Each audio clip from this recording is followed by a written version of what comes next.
they just see us work and we never complain about our work. And we don't see work as a burden. Right. We don't complain about it. We see the work that I do and the work that Brad does as something that's good, and that it contributes not only to our own fulfillment and contentment, but also it helps other people. Having a product that you really believe in, that you think is a benefit to your own family and also to others, is really helpful for children cultivating a love for your own personal business. My name is Lisa, mother of 8 and creator of the blog and YouTube channel Farmhouse on Boone. Join me as I share with you my love for creating a handmade home from scratch cooking and a little mom and entrepreneur life along the way.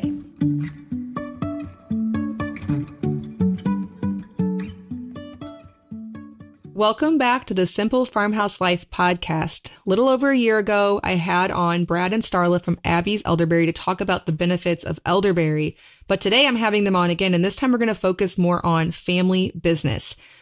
Like us, they run a business from their home with their kids all there, and it's a large family, and it's very busy, and people are naturally curious about how that works, and some people have that same dream. So I think if that's you, or if you're just curious, you're going to really enjoy this episode. Also, before I forget to mention this, they are offering my listeners 15% off with the promo code Farmhouse at abbyselderberry.com. It's an unlimited use code. So if you are looking to stock up with elderberry for your immune system this fall and winter, you can get that there. Brad and Starla, welcome back on. Remind me, when was it I had you on? I think it was about a year ago this time, because it is almost elderberry season, correct? Or it is elderberry season. Yeah. It's almost harvest season. I think we got published. I think our episode was published in October, but it was about the same time that we recorded last year. Okay. So I think you had just had your baby. Okay. Yeah. So yeah, last year, this time was about when I had him.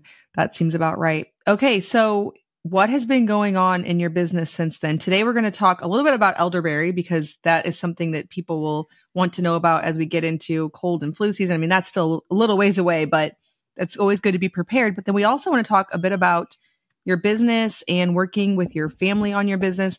So let's just start with some introductions. Tell us a bit about yourself and your business. Yeah. So we've been married 12 years. Almost 12 years. 12 years. This month. This month will be 12 years.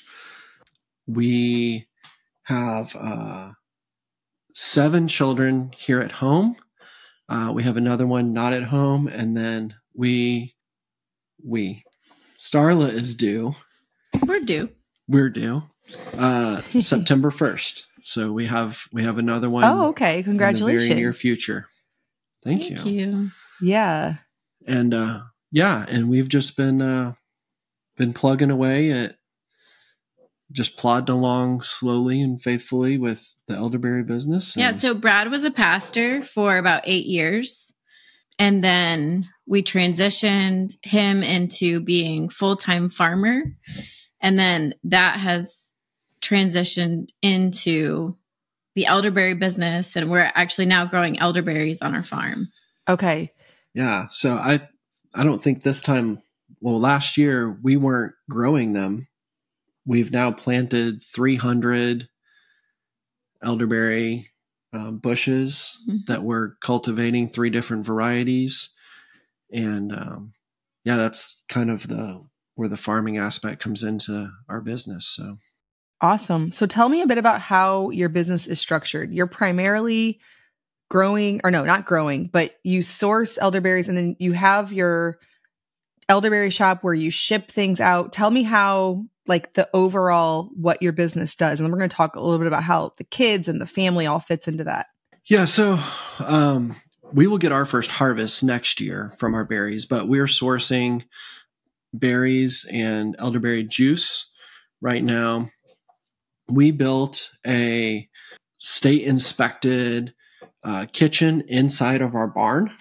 I guess it was a year and a half ago is when we got it inspected. So we are able to produce all of our products here on our property. So our farm is our hub for production and manufacturing. It's our shipping.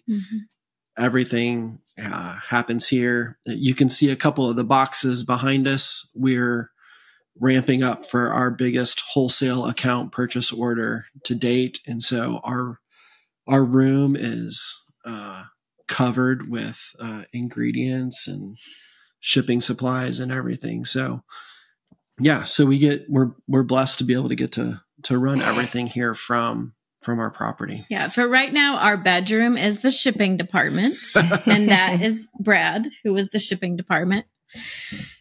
But eventually we'll move everything into our barn. We're planning a bigger kitchen expansion this year sometime. So everything will eventually all be in one location.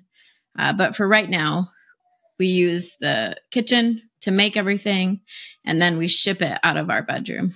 Wow. Our very large bedroom. Well, that's good to know. Yes. So you purchased an already established elderberry business, correct? Or how did that opportunity come up, and how did you know it was the right decision for your family? Yeah. So we're not risk averse.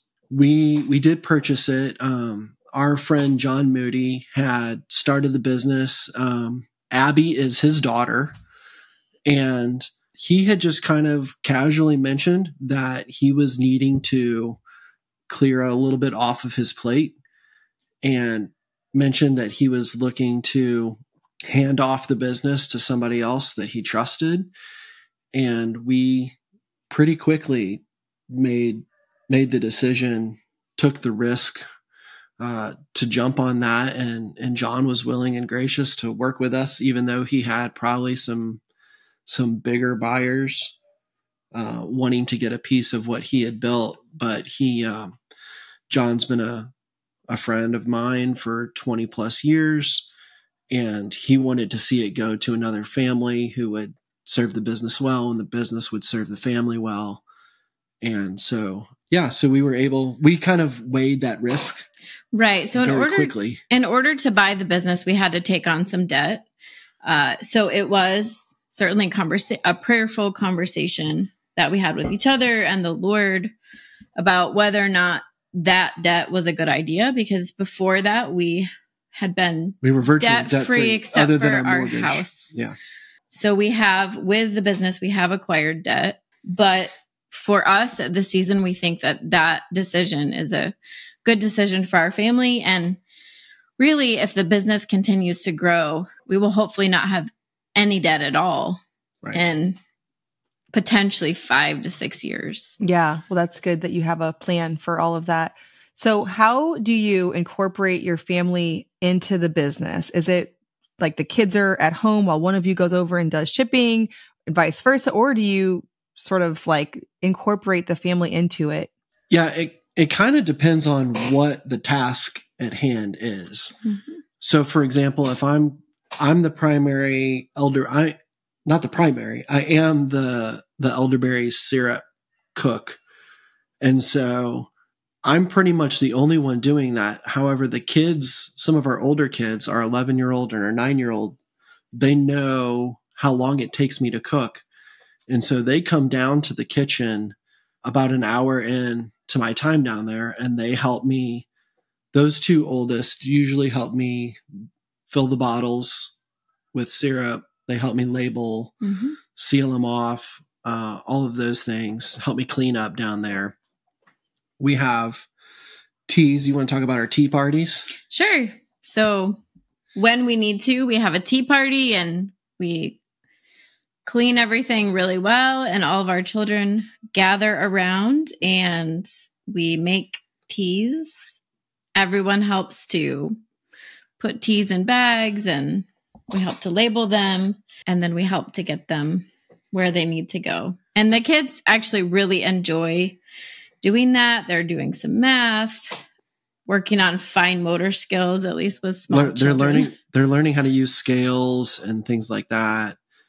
And then when it comes to shipping, so generally the littler kids, they want to help when I'm packing up orders. They kind of just help me move them out to the car and things like that. So they all have a level of involvement that we try to keep age appropriate, and we try to keep them excited about the business. They're great about learning business and wanting to know how to build the business and things like that. But we try to pay them fairly as well, which is a great motivator for our kids. When they see a little bit of money come their way, they see the value in working, and it's just fun to work together anyway. So. And Brad has done a great job about teaching our children about finance in an age appropriate way. So our children are really excited to work and to earn money and to think about saving and think about what businesses they're going to have someday or who's going to take over this business. So I have no doubt that our children will probably all have their own business, as well as helping with Abby's Elderberry to grow it and continue it. And they like to work. Yeah. They don't see work in general as a burden. Yeah. I think that's such a valuable lesson, especially in today's culture. And I get people who will say things like, they'll say things about work in a negative way towards children, almost like, well, then your kids have to help with this or that. And to me, that's doing them a disservice if they aren't helping, and they're so very capable. I'm sure you have some negative sides or some things where it's hard to find balance. What has been the hardest transition in having your life and your business so closely intertwined? Are there challenges with that? I mean, I know that there are. So what are some of those? Yeah. For me, I immerse myself in generally whatever it is that I'm doing or interested in for that season. And so for me, it's really hard to step away. The line between when your business is based out of your home, the line between I'm going to work now or I'm not going to work now is really, really blurry sometimes. And we do have certain times, like Starla was saying, like we don't work during dinner time. We do family worship on Wednesday nights where that's clearly not a working time. We intentionally try to honor the Sabbath. So on the Lord's Day on Sunday, we do not work. We don't earn money. You won't find me packing up orders or anything like that or cooking elderberry. So we try to have those divisions, but even just generally every day, it's hard because I'm not going to an office and then coming home and I can change gears. Right. Yeah. So I think for us too, the division of labor. So Brad is kind of the elderberry king, and he is in charge of making a lot of the products and making sure they go to where they're supposed to go. And then I help fill in gaps. So I'm the primary one taking care of our house, taking care of meals, taking care of children. And I free him up so that he can be over and in charge of all of those things. And then I help just with the organizational type things, like maybe we should put this here, or I'll go behind and help clean up sometimes, or things like that. Which then means that I can't find things, but that's the way it goes, right? So have you designated set office hours? I know for us that has been very helpful. We had to navigate at first when we did this as a family business. So over 6 years ago, when Luke came home, we had to figure out, I had my systems. I had my very set nap times for the kids. It's when I did this or that. Like I had it all set up myself. And then we had to figure out as a family how to not make everything blend together and have designated times where we could do things. Have you guys kind of established a schedule? I know you have your commercial kitchen area, so maybe going there almost designates now work has begun. Yeah, I think so. Our busy season, elderberry season, generally when we're busy with sales and production is typically September through February. And so during that season, I'd say it's a lot more clear cut because I'm down in the kitchen for 6 to 8 hours a day cooking elderberry, and the kids know where I'm at. They know what I'm doing. But when it's a little bit slower, or even if it's in the evening, I might be on my computer or something like that. And that's when it gets a little bit more difficult. The division's not as clear because sometimes I'm just not doing anything on the computer. And sometimes I'm, trying to work to secure a new wholesale account, and I have to think clearly. And right. So we are, is it 3 years into owning our own business together? Full time. Yeah. Full time. We're crossed into 3 years. So we're 3 years in, and I would say that is a growing for us right now. Yeah. We've owned the Elderberry business for 2 seasons. Yeah. This will be our 2nd season. Going into our 3rd season. Right. So when he was just farming and it was animal husbandry and milking, that schedule was built in just because he had to be outside at certain times. It was more natural. Yes. But now that we have the Elderberry business, because Brad is shipping, he's the salesman, he's the marketer, all the things, the phone calls, everything. Right. Yeah. So at this point, we're still growing in that. So I would say for us, that is the current challenge. Yeah. It's just for him trying to figure out when should he take a break for family in particular, but he's also available all the time. And I also think that's one of the benefits of having a family business is I hear him sharing the gospel with our children while he's working or just during the day when he's at home, because he doesn't have to be in the kitchen right then, or he can impart wisdom to them when usually he might be at a job, 8 hours a day, and he wouldn't be able to talk to our children and to play with them. So it's the division. We're not 100% there yet, but there's also benefits to just having the blurry line. Yeah.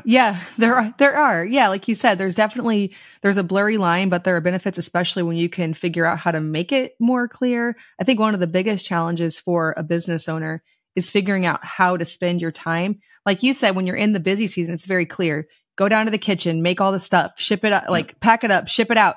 It's in those times when you need to sit down and think, okay, should I market? Should I create an Instagram reel? Should I do a podcast interview? Should I send out an email? I think that's the part that gets tricky in this online landscape to figure out, I have a little block of time. How can I best use it? I think that's what separates, sometimes people from being successful versus not, and kind of spinning your wheels and not knowing what to work on. Have you found that challenging? Yeah, definitely. Because when you're the boss and you're the employee, right? Yeah. You have 30 different ideas going through your head. Mm-hmm. I could be doing this better, or this is something I would like to do, or I should do, or want to do. And they're not always necessarily the same thing. And you maybe don't even know how to go about doing those things too, because there's just certain skills that you're not naturally inclined to. And so you have to spend more time. I'm not a natural marketer.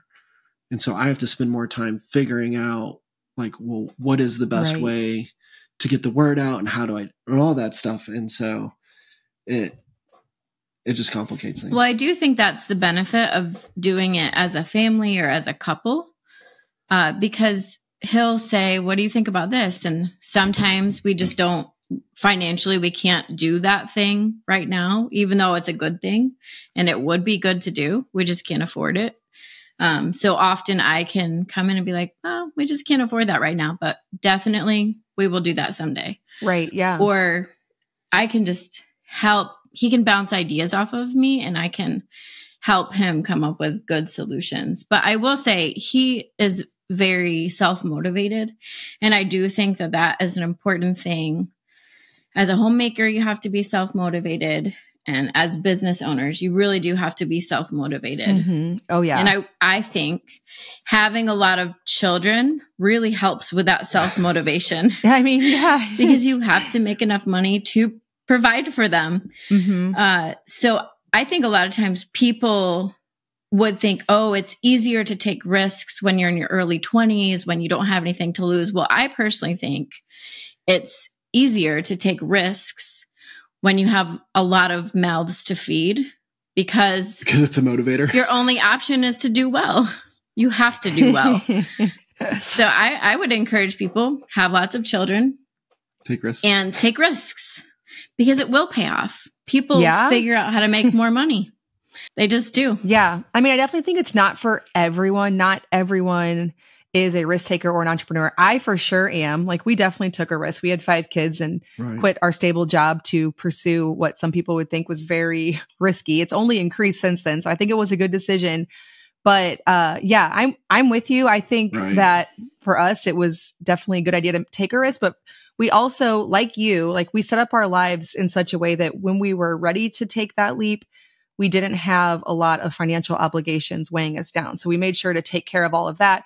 We had a savings buffer, made sure that, you know, even if things didn't go how we planned, we still had some to fall back on. So I think that that's important too, to think through, you know, what could happen. But I do think that for us, like, entrepreneurship and pursuing something has been very, very much a blessing. Now, we had a lot of people ask questions, and one of them was, how do you cultivate a positive work culture for your kids? We sort of touched on this, but this person says so that they don't grow up hating the family business.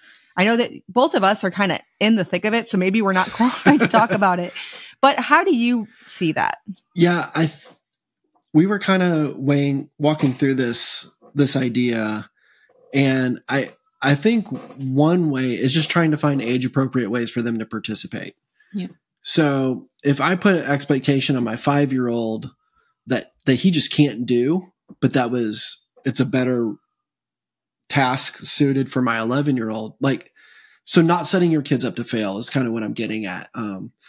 We don't want to expect more from them than they're capable of, but we know that they can contribute. And so we've brought them along.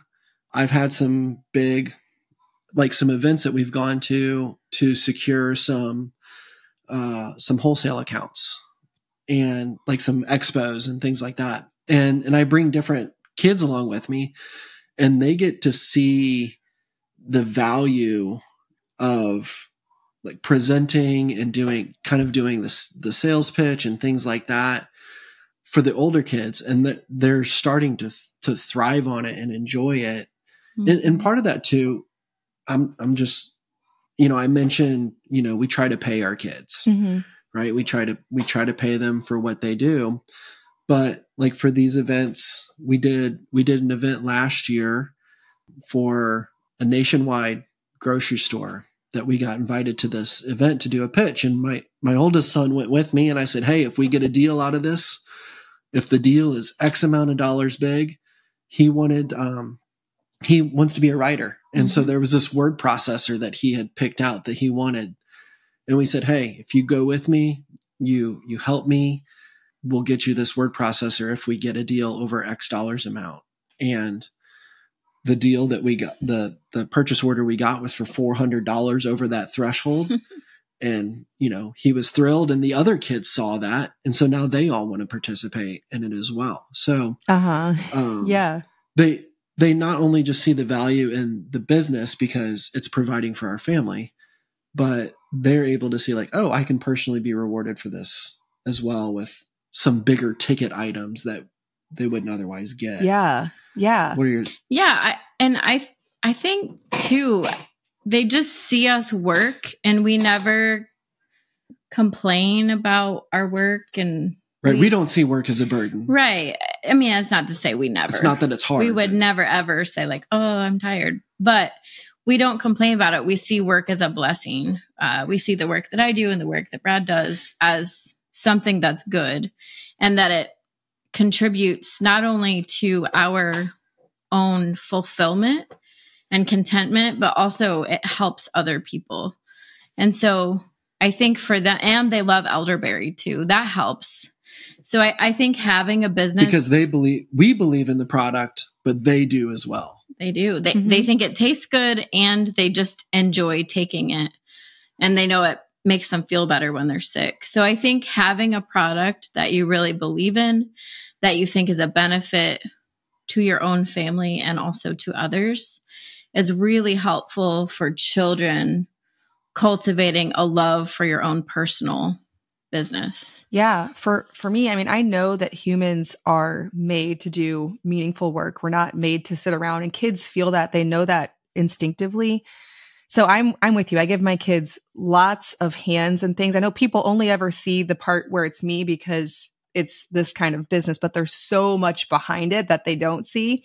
And we do involve our kids. We make them part of it. We don't make them, but we involve them. And then we also build in a lot of fun too. So like, for example, today our schedule shifted around a bit, and normally I'll get my work time in the afternoon, like just a couple hours to do some things, but we shifted it. And so this is the last thing I'm doing today. And we have plans, like we're going to go do something fun after this. And we all know working toward that goal, and we know what has to get done. So usually in the morning, we'll talk about, okay, mom has a podcast interview today. She needs to shoot one thumbnail picture or edit one video, whatever it may be. I always have a plan. We talk about, what Luke's role is going to be that day, what the kids' role is going to be that day, what expectations we have, and then what we're going to do after it, because we're all extroverts and we like to have like fun things going on as well. So I think whatever works for your family, but making sure also there's communication and it's not just all work all the time, like more work than you could possibly get done without people like working 12 hours a day, everybody in the family. Right. Yeah. I mean, that would burn me out, much less burn my kids out as well. Yeah. And like what you were saying, like just today, this morning, we had, I had to cut some firewood today, and my 11-year-old and my 9-year-old boy, they actually drove the tractor out to the tree while I was cutting the wood. They loaded it up in the bucket of the tractor, and they got to drive the tractor. They know it was work, but driving the tractor for them is like the greatest thing ever. And yes, absolutely.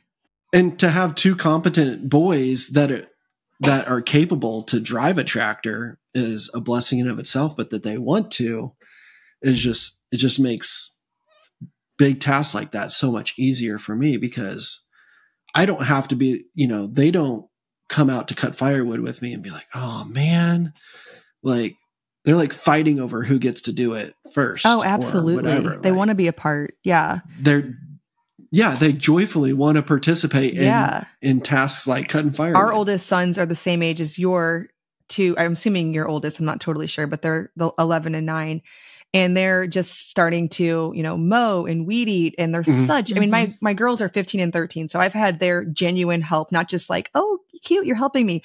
Genuine help for a long time now. But the boys are now becoming genuine help as well. Yeah. And they find fulfillment and meaning in that, just like adults do. When adults feel like their day was a waste, it doesn't have to be all productivity all the time, but we can feel it. We know when we've taken a good day and we've wasted it. Kids feel the same way. And so giving them something good, like driving a tractor, helping with cutting wood, participating in the family economy, whether that's in the business or just in household things, it's amazing how much kids are capable of. Yeah, absolutely. Yep. Taking a break from this episode to tell you about today's video sponsor, Azure Standard.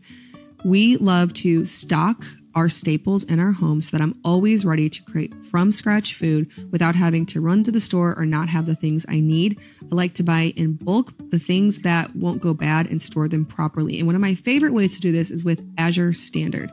Azure Standard is a co-op.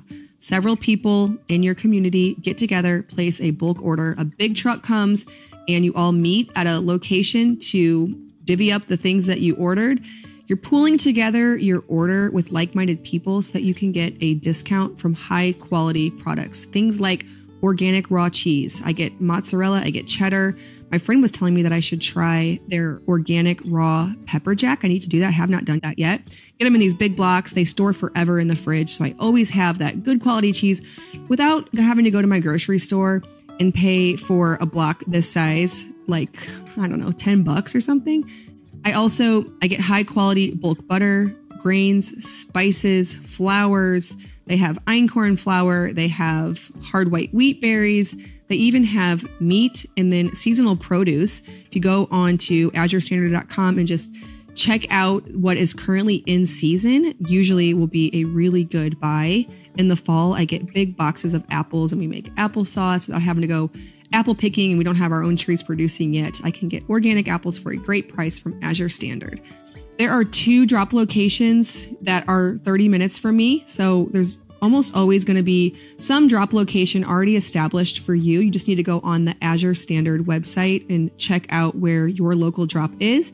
So that's Azure Standard, AZURE standard.com. They are offering a special discount for Simple Farmhouse Life listeners with the promo code SIMPLE15. Code applies to first-time Azure customers, 15% off a minimum $100 or more product order with delivery to a drop location only. It's a one-time use code per customer, but that is such a great deal for an already great prices on the high-quality organic groceries that you likely want to source for your own from-scratch kitchen. Again, go to Azure Standard, AZURE standard.com. Use code SIMPLE15 to get 15% off if you are a first-time customer. I know that you are going to love it. Okay, so tell me about some of the lessons that you've learned. What are some of the biggest lessons you've learned since owning your own business as a family? What are some lessons we've learned? I think we've learned to really trust each other. Loaded question. That's right. Yeah. I think we've learned to trust each other more. We have taken some big risks over the last 10 years, but, 12 years. But I think the business was probably the biggest risk in a lot of ways. Mm-hmm. And it's been really neat for our marriage, for me to see Brad do all these things that I could never do, just physically or otherwise. I've been pregnant every 1.5 to 2 years for the last 12 years. And so just for me, physically and even like emotionally, there's a lot of things I just don't have the capacity for right now that I have seen Brad do. And I'm just kind of in awe of that. Like, wow, God is using you to be so productive while I'm being productive in other ways. Learning how to run a household for me, like learning how to keep everyone alive and, make good and healthy food. And so like I have been doing a lot of things, but the things that I have been doing are different than the things he's been doing. Yeah. I mean, we've talked a lot about like division of labor and things like that. And I think that's one of the biggest lessons we've learned is just how can we do, because we get asked like, and you probably do too, like, how can you get so much done? And part of it is because we're not afraid to involve our kids and things like that. But I think the biggest part of just learning and a growing business, I mean, we had 68% growth year over year last year from the year before. And we're on pace to do at least that much growth and more. And so it's, how can we cook 3 meals a day? How can we cut wood? And it's just figuring out that, or realizing that we were both created to do certain things. And that's been a good learning experience for both of us as we kind of grow into those roles that we know that we were created for.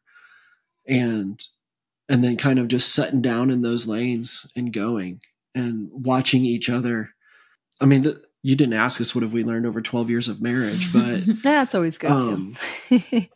I mean, it's all part of it. Like, all of our marriage has been building up for us to lead a business. And one of our first few dates, Starla cooked me dinner, and that was all the only thing she knew how to cook for dinner was like, she had one meal in her pocket and it was a fantastic meal. And now she cooks for 10 people. So now my mom has now moved in with us. So now we're a multi-generational home.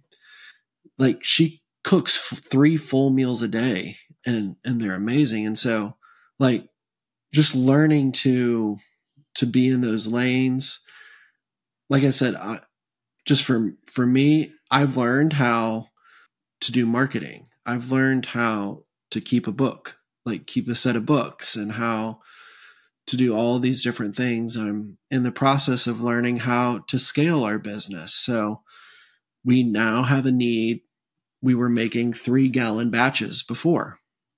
During the busy season, I could make up to 3 batches a day just to keep our head above water and keep up with the orders.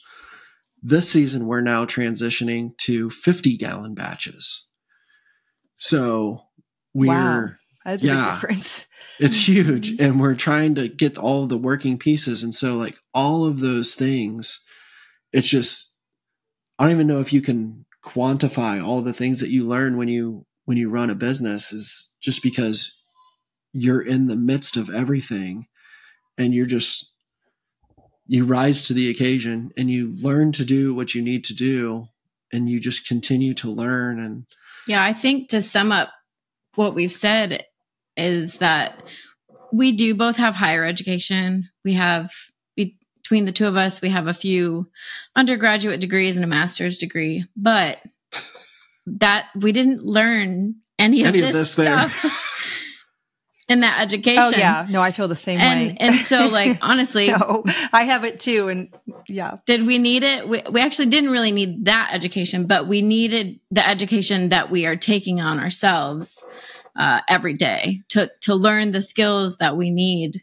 to do all the different things that we're doing. So I think we have really learned how to learn efficiently, and we're just continuing to learn every day. Yeah. Something new. Like the silly phrase, like you don't know what you don't know until you know that you don't know it. Yeah. And so it's just, if you're waiting to start a business until you know everything about running that business, you're never going to step out and start a business. Yeah. That's because you don't know what you don't know. That's exactly what I was just going to touch on, because it sounds like you learned, Starla, how to cook and manage a house by getting married, having kids. And then it's just like, well, I guess I have to figure out how to manage a house and cook. And then you learned business stuff that you didn't really feel equipped with before, while you were in the business. I've done that the exact same way. And I do get questions from people all the time, just at the very beginning stages of thinking about starting a content business like I have. And they ask questions that I'm like, you're really worried about things that you don't really need to know just yet. Those are things that down the line you'll encounter, but you don't have to research this or become overwhelmed with at this point. So yeah, I think that a lot of people, that really scares them. How is that just your natural inclination to learn on the fly? Or is it something you've realized unless you just do it, you're never going to learn anything? I mean, when we learned about like learning styles in school, like I was always like the tactile learner too. So, I'm going to learn something by doing it and probably by failing at doing it. And then I'll know what I did wrong. And then I can figure out and go from there. And I'm probably like a smaller percentage of like an auditory learner. But for me, it's just, I've got to do stuff like, we were last year, was it last year? 2 years ago, we had cows. Mm-hmm. We were milking cows.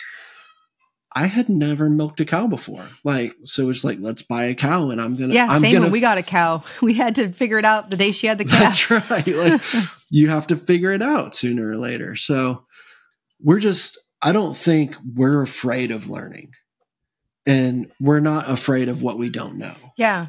Yeah. I think we both just do like to learn.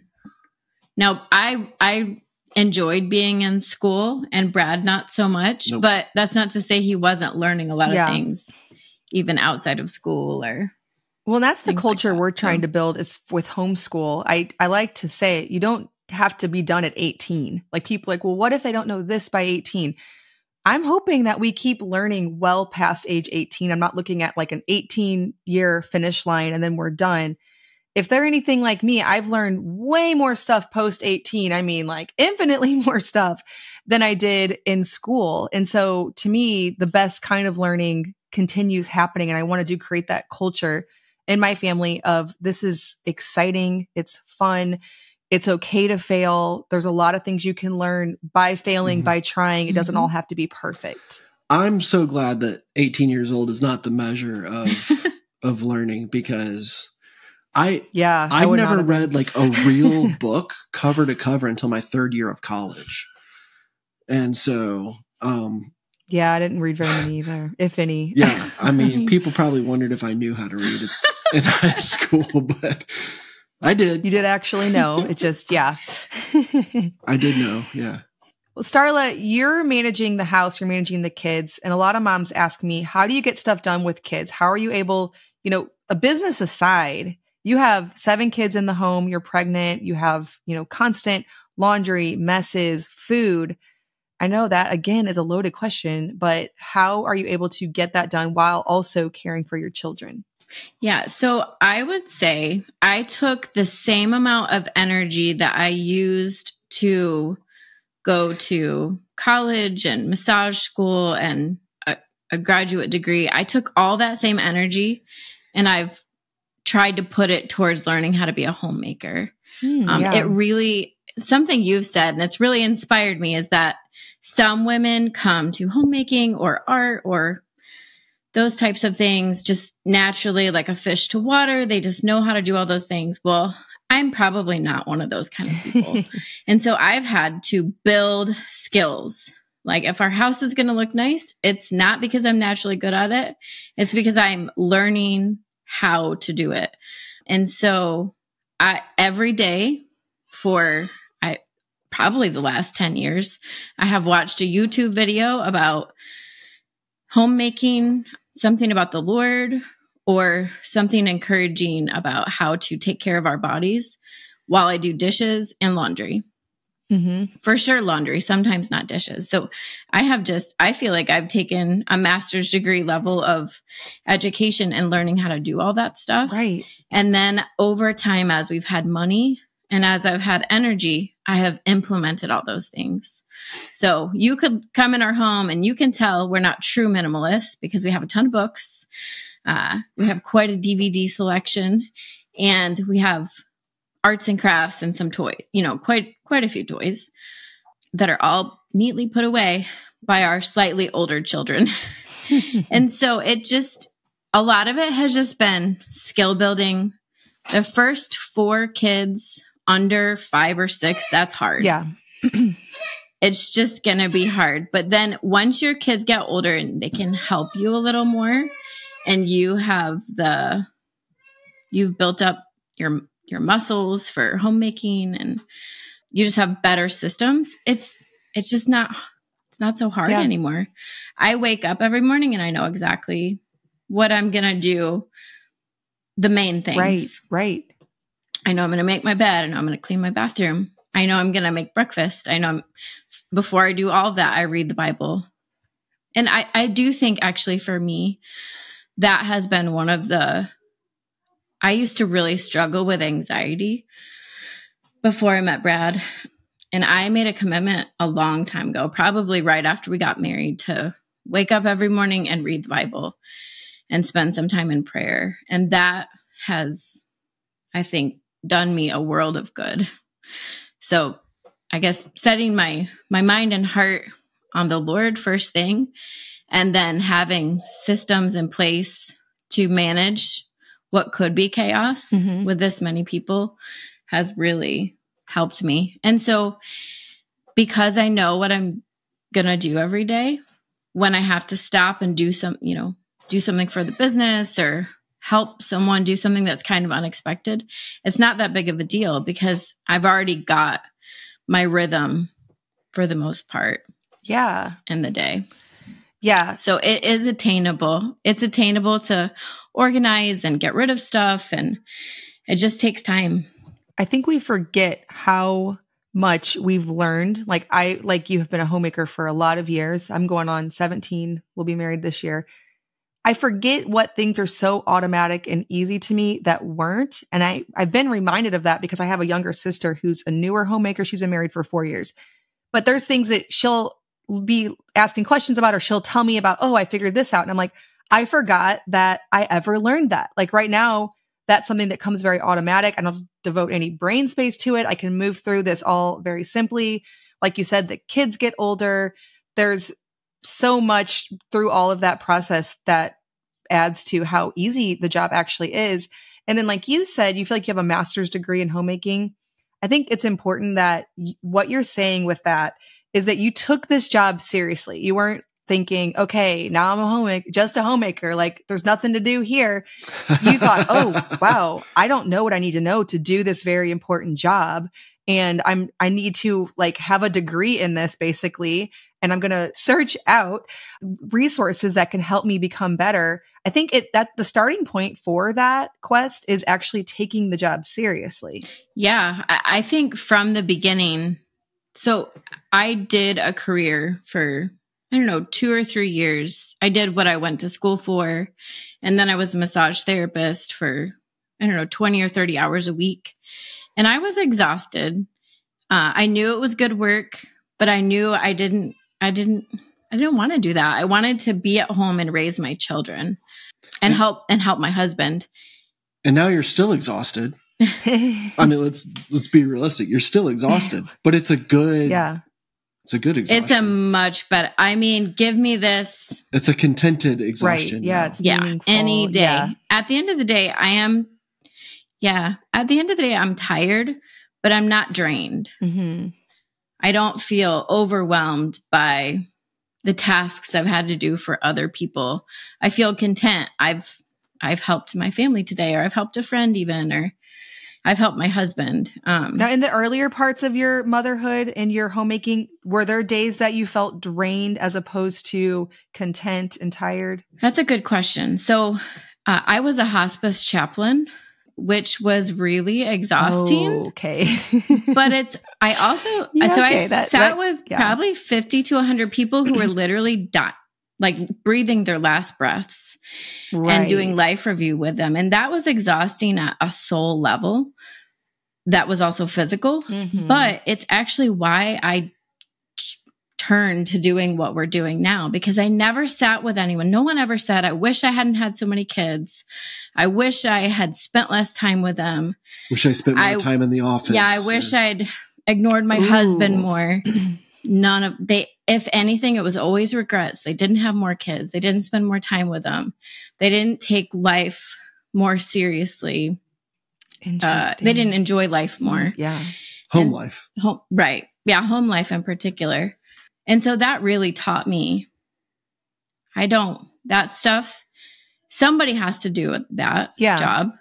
But right now I don't need to do this job. I want to be at home and raise up a generation of children.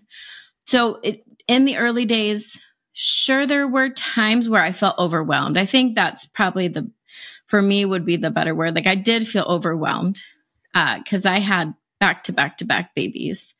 My first two were 15 months apart, 17 months apart, and then 16 months apart. So we had 2 boys and 2 girls in 4 years, basically. Wow. Yeah. To the day. To the day. Literally to the day. Right. We had 4 kids. 4 years apart. 4 years to the day. That's when I had 3 our kids. First and fourth. Yeah. So it was busy, and I did feel overwhelmed because I didn't have the skills. I didn't grow up around large families. I hadn't really grown up helping very much at our house. I'd been playing sports and things like that growing up. But I didn't feel soul tired the way I did after I worked 50 hours a week. And for me, that was way better. So I think a lot of it is just perspective, so like I would encourage a mama, like the work you're doing as a stay-at-home mom or a mostly stay-at-home mom. So up until recently, I always worked at least 10 or 15 hours a week doing something, massage or something. She was doing massage from home mostly. Yeah. Okay, right. Yeah. But I would just encourage them, like this work of mothering and learning how to take care of your home, it is of infinite value. So we cannot take any of our stuff to heaven with us, and you can't make your children trust in the Lord, but you can put them in an environment where they see God's goodness. And I think it's hard for our children not to want to have a relationship with God because they can see his goodness all day long. And so we can't make our children have new hearts, but once they have new hearts, they get to go to heaven with us. So for me, and I would encourage other mamas, like spending that time is so valuable. And when you have that perspective change, I think it makes it not as overwhelming, even the really hard days. So good. So has this been the motivation behind wanting to start your own business? What Last question. What made you step out and take on this risk? What ultimately was the reason that you decided that we're going to do a business together as a family? Yeah, there have been a couple of things, and as we were kind of thinking through this, I think we even realized that the initial motivations are still there, but we've developed and had added other motivations in the process as well. I think initially it was just I wanted to be present more.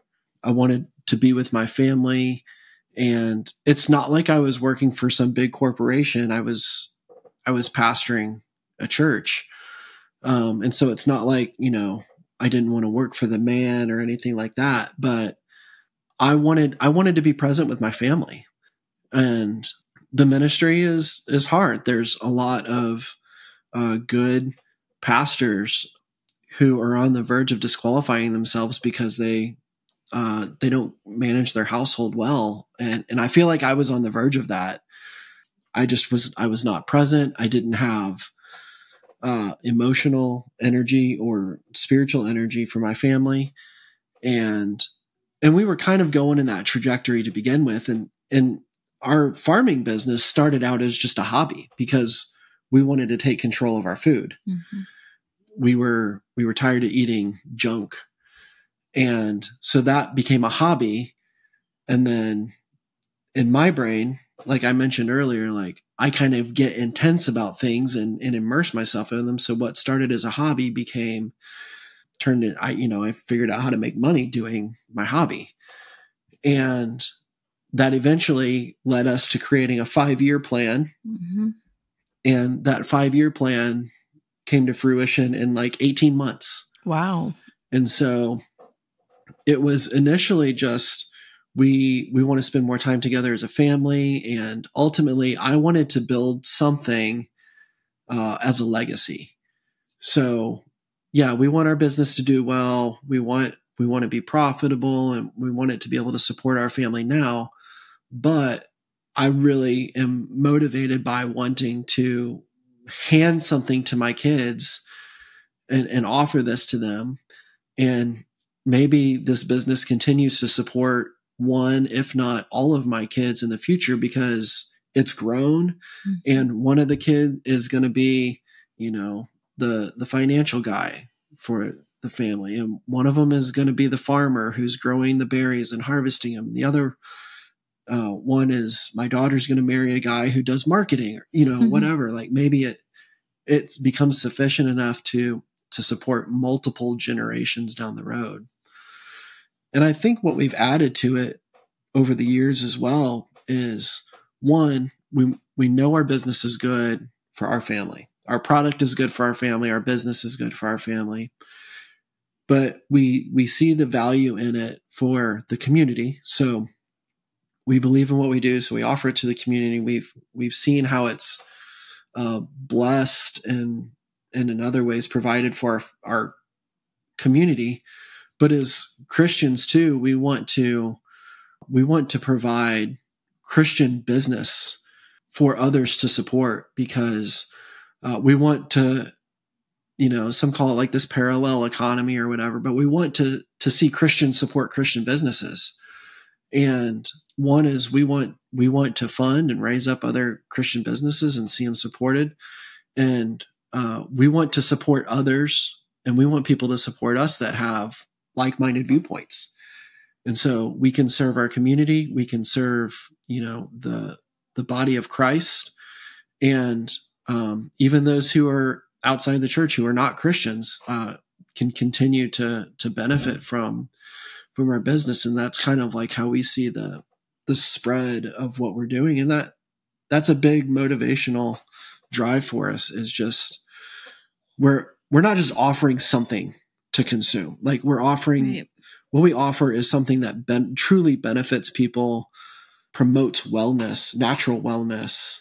So, and I think to further what Brad is saying, if Christians would, if they could be business owners, you're right. Not everyone's cut out for that, but I think a lot of Christians could. And I think if Christians in particular would choose to be business owners and would choose businesses that will be a blessing to people in general.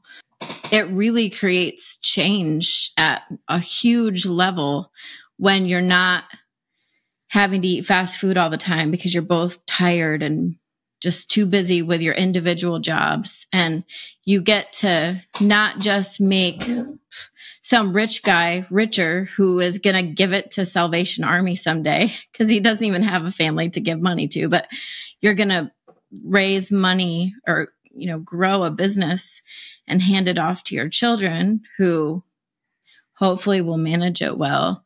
It doesn't take long for a culture to shift, like at least a Christian culture, but then that impacts the greater culture in good ways. Yeah. So we want our business to be a benefit to others, but we also want it to be an encouragement to other Christians to do the same thing.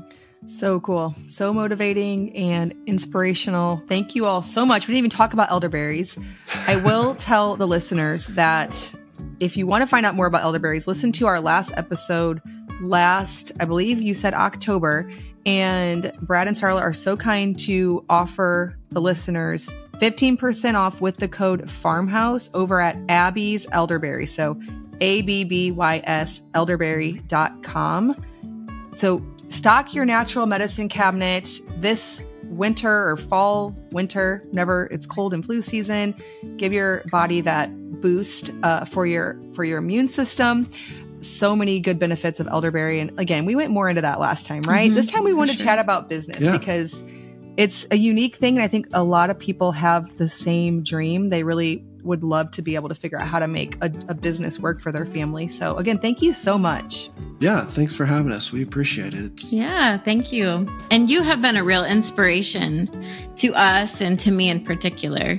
So I can't imagine you not having your business. Oh, thank you. I appreciate that. Right. As always, thank you so much for listening. And I will see you in the next episode of the Simple Farmhouse Life podcast.